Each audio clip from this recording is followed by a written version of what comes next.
For the Masara, we're going to start with a French braid, braided all the way down.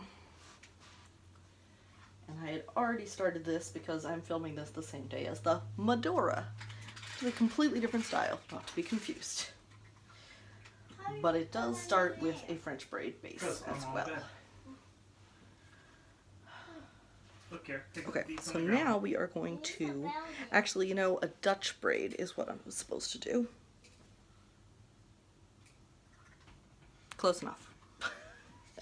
A Dutch braid would give you more to anchor it against because it sticks out more, and this is the French braid, but we are going to fold it, starting with tucking that end in.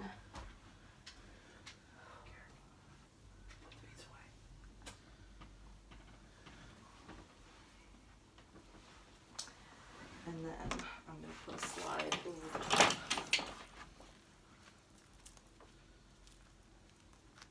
I can use the water out that way then to go in there.